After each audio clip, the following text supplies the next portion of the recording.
सरकार, ये मेरे बुजुर्गों का पुराना नुस्खा है, खास मिट्टी और खास आंच का कमाल। सेठ ने सुराही को उंगली से ठोका। टन टन की आवाज आई जैसे मस्जिद की घंटी बजे। बेमिसाल। बोल भोला, क्या कीमत लेगा? 10 चांदी के सिक्के दे दूं? भीड़ में सरगोशियां होने लगी। भोला ने अपनी पूरी जिंदगी में एक चांदी का सिक्का भी मुश्किल से देखा था। 10 क्या, 15 ले लो, अब ना मत करना। सेठ ने फौरन थैली खोली और खनखनाते 15 सिक्के भोला की हथेली पर रख दिए।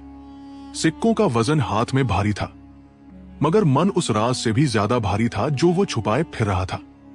उस रात के बाद भोला की दुनिया बदल गई। अब हर रात उसकी झोंपड़ी में अजीब सा दरबार सजता। बाहर सन्नाटा, अंदर जादू। भोला चाक पर बैठता, जरीना ठीक पीछे, और रात भर बेमिसाल बर्तन तैयार होते। धीरे धीरे टूटी झोंपड़ी पक्के मकान में बदलने लगी। छत से बारिश नहीं टपकती थी। सबसे ज्यादा खुश मोती था, जिसे कभी सूखी घास भी नसीब न होती थी, अब ताजे चने और गुड़ खा रहा था। मोती मोटा ताजा होने लगा था, मगर उसकी आंखों में एक डर हमेशा रहता। वो अक्सर उस कोने की तरफ देखकर कान खड़े कर लेता जहां जरीना बैठती थी। गांव में भोला कुम्हार की तरक्की आग की तरह फैल गई। कोई कहता, कल तक जिसके घर चूल्हा न जलता था, आज घी के दिए जला रहा है, जरूर कोई खजाना हाथ लगा है। कोई कहता, नहीं भाई, मैंने सुना है काला इल्म सीख लिया है। रात भर उसके घर से सरगोशियों की आवाजें आती हैं। भोला इन बातों से बेखबर अपनी दुनिया में मगन था, मगर मसला यह था कि वह अनजाने में दिन में भी जरीना से बातें करने लगा था। एक दोपहर भोला आंगन में बैठकर खाना खा रहा था। जरीना सामने नादीदा रूप में बैठी थी। भोला खाते खाते हंसते हुए बोला, अरे जरीना, आज सालन में नमक जरा कम है, कल जरा। तभी पड़ोसी अकबर ने दीवार के पीछे से झांका।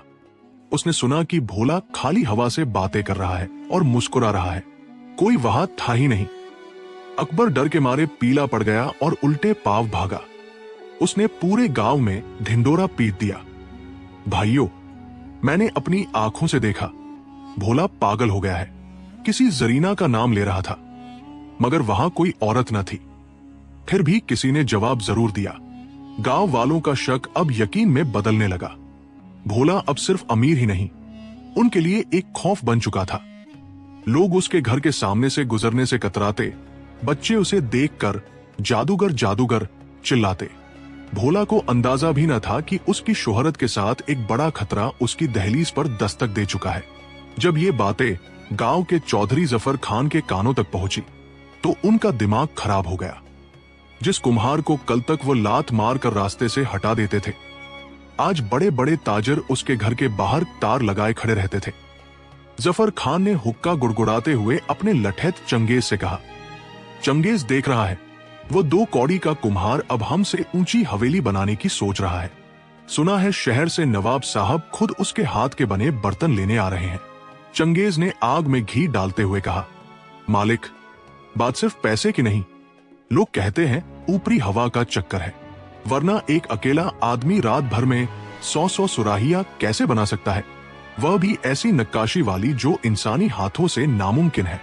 जफर खान की आंखों में एक करू चमक आ गई। ऊपरी हवा, काला इल्म, बस यही मौका है। अगर साबित हो गया कि ये जिन या भूत की मदद लेता है, तो गांव वाले खुद इसे पत्थरों से मार कर निकाल देंगे। आज रात हम खुद देखेंगे उसकी झोंपड़ी में क्या खिचड़ी पकती है। वो अमावस की काली रात थी।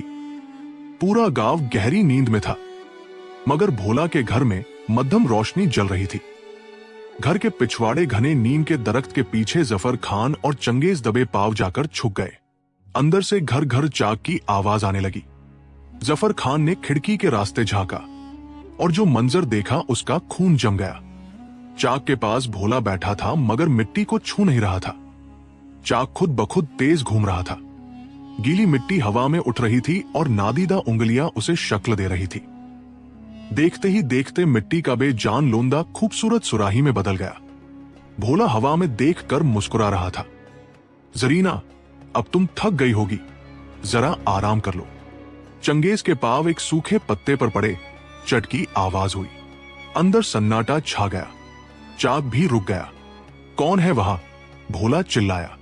जफर खान और चंगेज उल्टे पाव भागे। वो समझ गए थे मामला इंसान का नहीं।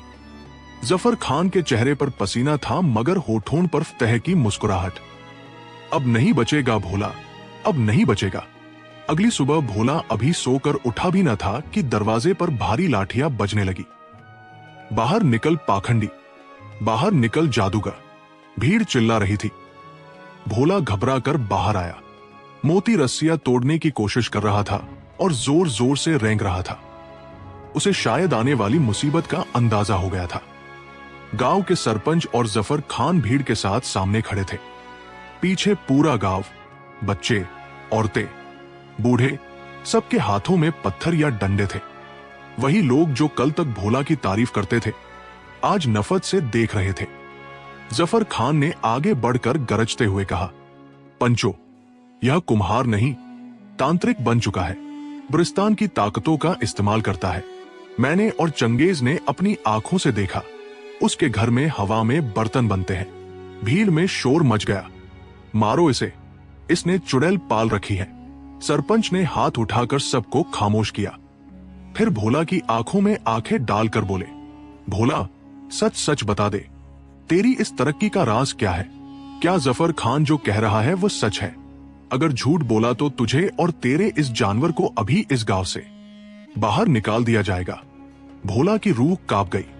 पसीने में शराबोर उसे जरीना का वदा याद था।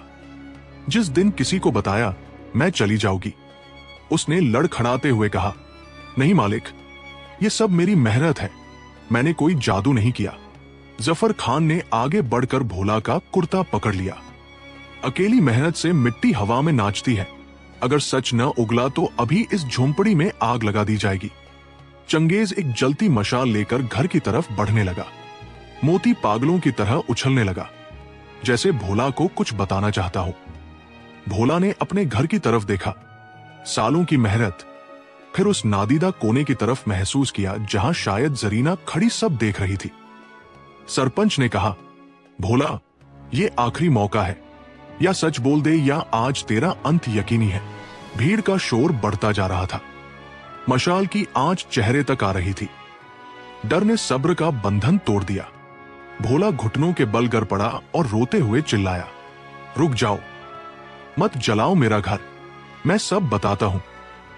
हवा थम गई, सन्नाटा छा गया। हाँ, मैं ये बर्तन अकेले नहीं बनाता। एक ताकत है, एक औरत है जो मेरी मदद करती है। जैसे ही ये अल्फाज भोला के मुंह से निकले, जलती मशाल की लौ बुझ गई। एक बर्फीली आंधी चली। धूल और सूखे पत्ते गोल गोल घूमने लगे। भीड़ में भगदड़ मच गई। ये क्या हो रहा है? जफर खान कांपते हुए बोला। तभी जरीना की आवाज आई। उस आवाज में डर नहीं, टूटे दिल की खनक थी। भोला, तुमने ये क्या कर दिया? मैंने तुमसे सिर्फ एक वादा मांगा था। क्या मिट्टी का ये घर मुझसे ज्यादा कीमती था? भोला रोते हुए हवा में हाथ बढ़ाने लगा, मगर छू न सका। मुझे माफ कर दो सरकार, मैं डर गया था, मैं बुज़दिल हूं, मगर मुझे छोड़कर मत जाओ। जरीना ने एक कड़वी मुस्कुराहट के साथ कहा, इंसान की फितरत ही डरना है भोला। मैं अपनी दुनिया छोड़कर तुम्हारी दुनिया में आई थी क्योंकि मुझे तुम्हारे हुनर से मोहब्बत थी, मगर हम दोनों की दुनिया एक नहीं हो सकती। आज तुमने वो पर्दा गिरा दिया जो हमारे बीच था। मेरा वक्त हो गया है भोला, अब मैं यहां नहीं रुक सकती। नहीं जरीना, तुम चली गई तो मैं फिर वही बेकार कुम्हार बन जाऊंगा। जरीना ने झुककर अपने दोनों हाथ भोला के कांपते हाथों पर रखे। इस बार ठंडक नहीं, एक अजीब सी तवानाई महसूस हुई। मैं जा रही हूं, मगर अपना हुनर तुम्हारे हाथों में छोड़कर जा रही हूं। अब तुम्हें मेरी जरूरत नहीं पड़ेगी। जब भी मिट्टी को छुओगे, मेरी याद तुम्हारे साथ रहेगी। उसने भोला की पेशानी को छुआ और कहा, खुदा हाफिज कुम्हार, और फिर वह गायब हो गई। भीड़ कब की भाग चुकी थी। भोला घंटों उसी जगह बैठा रहा, खाली हवा में ताकता हुआ। कई दिन बाद भारी मन से उसने चाक पर मिट्टी रखी। सोचा अब कुछ न बनेगा, मगर जैसे ही हाथ चले, करिश्मा हुआ। जरीना वहां न थी, मगर भोला की उंगलियां खुद ब खुद चल रही थी। वही सुराही, वही चमक, वही बारीक नक्काशी। जरीना अपना वदा निभा गई। उसे दुनिया का बेहतरीन कारीगर बना गई। साल गुजरते गए। भोला अब बूढ़ा हो चुका था, मुल्क का सबसे मशहूर और अमीर कारीगर। नवाब और अमीर उसके बर्तनों के लिए मुंह मांगी कीमत देते थे।